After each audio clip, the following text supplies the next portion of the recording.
అట్లా నన్ను కూడా స్టేజ్ ముందుగా మీతో మాట్లాడే అవకాశం ఇచ్చినందుకు కృతజ్ఞతలు. నన్ను ఇంత వాణ్ణి చేసినందుకు గాను గురువు గారికి, ఉపాధ్యాయులకి, పూజ్యులకి ఎలాంటి సత్కారం చేయాలో నాకు తెలియదు.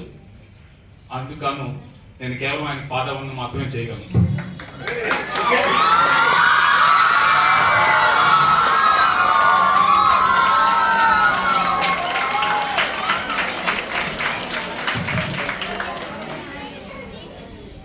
సో నేను పెరిగేటప్పుడు బేసిక్గా విప్లవం అంటే నాకు చాలా ఇష్టం. విప్లవం అంటే మనిషిలో చైతన్య విప్లవం.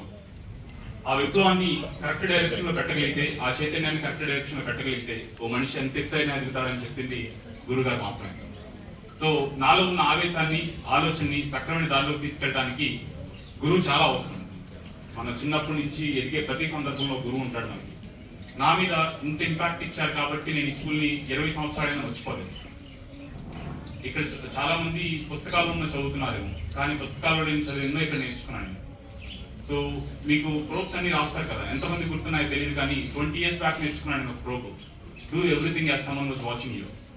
సో చేసే ప్రతి పని నేను ఎవరు అబ్జర్వ్ చేస్తున్న విషయం అన్నట్లే చేయి. చేసే పనిలో తప్పు చేయకుండా ఉంటాను. అది నేను ఇక్కడ నేర్చుకున్న ప్రోబ్. నా లైఫ్ అది చాలా మార్చింది. ఇంకా స్వతంత్రం గురించి ఏం మాట్లాడాలంటే, స్వతంత్రం అంటే మీకు తెలిస్తే ఏంటి?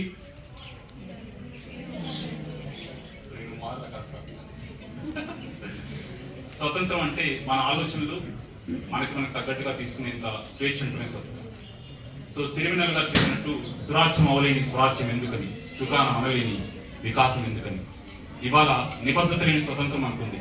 అంత స్వతంత్రం సంపాదించి 75 సంవత్సరాలైనా దేశం ఉనికి మారలేదు.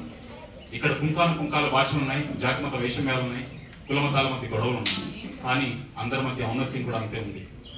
దేశాన్ని సక్రమైన దారిలో నడిపించేది మీరే. నిన్నటి తరానికి మీరు ఒక మైల్ స్టోన్, రేపటి తరానికి మీరు పునాది. అలాంటి పునాది ఎంత బలంగా ఉండాలి, అలాంటి మైల్ స్టోన్ ఎంత గట్టిగా ఉండాలి. మీకు మీరు ఆలోచన చేసుకోండి. మీకు మీరు నిబద్ధతగా, మీకు మీరు ఒక సర్కిల్ తీసుకోండి. ఇది నా లైఫ్, నేను ఇలానే బ్రతకాలి, ఇంత నిబద్ధతనే ఉండాలి. మీకు స్కూల్ అది మొత్తం నేర్పించే స్కూలే. తల్లిదండ్రులు ఎంత నేర్పిస్తారంటే, తల్లిదండ్రులతో మీరు పొద్దున్న 2 గంటలు, సాయంత్రం 2 గంటలు ఉంటారు, నిద్రపోతారు. కానీ స్కూల్లో 8 గంటలు ఉంటారు. ఇక్కడ మీకున్న ఈ ఉపాధ్యాయులు అందరూ మీకు పుస్తకాలను చదువుకుంటే చెప్తున్నారేమో అనుకుంటున్నారా? కాదు. మీకు ఎలా బ్రతకాలో, లైఫ్ ఎలా లీడ్ చేయాలో, ఎంత నిబద్ధత ఉండాలో, సో ఎలాంటి డిసిప్లిన్ మెయింటైన్ చేయాలో చెప్తున్నారు. అలాంటప్పుడు మనం ఏ డిసిప్లిన్ నేర్చుకోవాలి? డిసిప్లిన్ అంటే మనకు తెలిసింది ఏంటి? నేను యుఎస్ వెళ్ళేటప్పుడు మా అక్క ఒక మాట చెప్పింది, అరే నువ్వు ఊళ్ళో తప్పు చేస్తే నీ అమ్మ అంటారు, మహా అయితే ఊరు దాటితే ఏ ఊరు ఈ పలానా కుర్రోడు ఈ తప్పు చేశారు, పలానా ఊరి నుంచి వచ్చినాడు. డిస్టిక్ దాటి తప్పు చేస్తే పలానా గుంటూరుడు ఇలా చేశారు అంటాడు. స్టేట్ దాటి తప్పు చేస్తే అరే పలానా ఆంధ్రవాడు అంతా ఇలానే ఉంటారంటారు.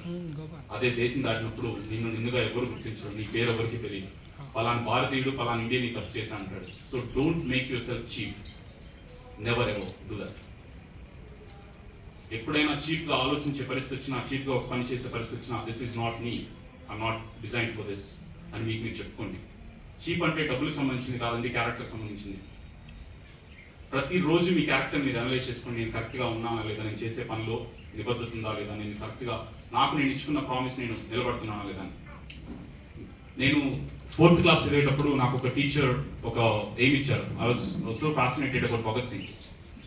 సో భగత్ సింగ్ లాగా నేను దేశానికి సేవ చేయాలని. So then someone told me, అరే నువ్వు ఆర్మీకి వెళ్తే యుద్ధం చేస్తే మహా అయితే ఒక 10 మందిని చంపుతాను, దేశానికి ఆర్మీ కన్నా అవసరమైన వాళ్ళు చాలా మంది ఉన్నారు, బికమ్ ఏ సైంటిస్ట్ అని, I become a chemical engineer. So most advanced T cells మీద నేను వర్క్ చేశాను. టీ సెల్స్ అంటే డాక్టర్ గారు తెలిసి ఉండొచ్చు, క్యాన్సర్కి సంబంధించింది. So most advanced first technology మీద వర్క్ చేశాను. కోవిడ్ వ్యాక్సిన్స్ మీద వర్క్ చేశాను. ఇవన్నీ నాకు స్కూల్ ఇచ్చిన లక్ష్యాలు.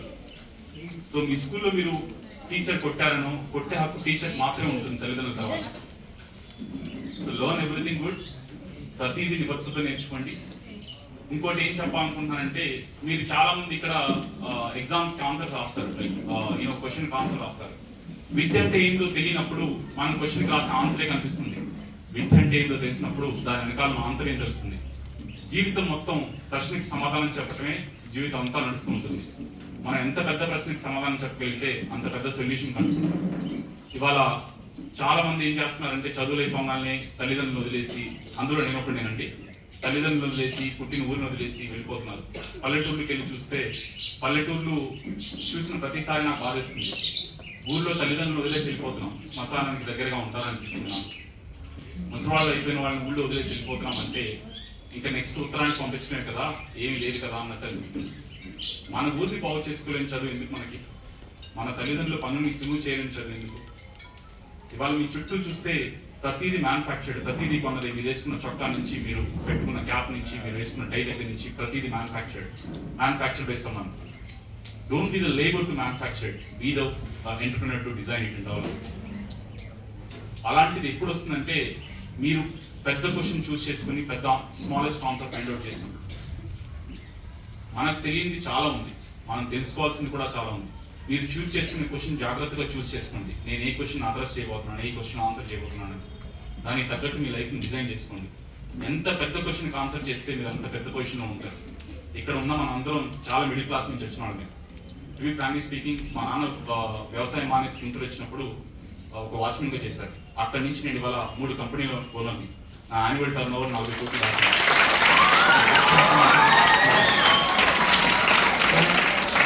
నా గత గురించి చెప్పుకోవడానికి సిగ్గుపట్టలేదు. నా ఫ్యూచర్ కూడా అంతే బలంగా ఉంటుంది. రేపటి తరానికి నేను ఏమి ఇస్తాను అంటే, నేను డబ్బులు ఇవ్వను రేపటి తరానికి పునాది నేసిస్తాను. వాళ్ళు ఏం చేస్తారన్నది వాళ్ళ ఇష్టం.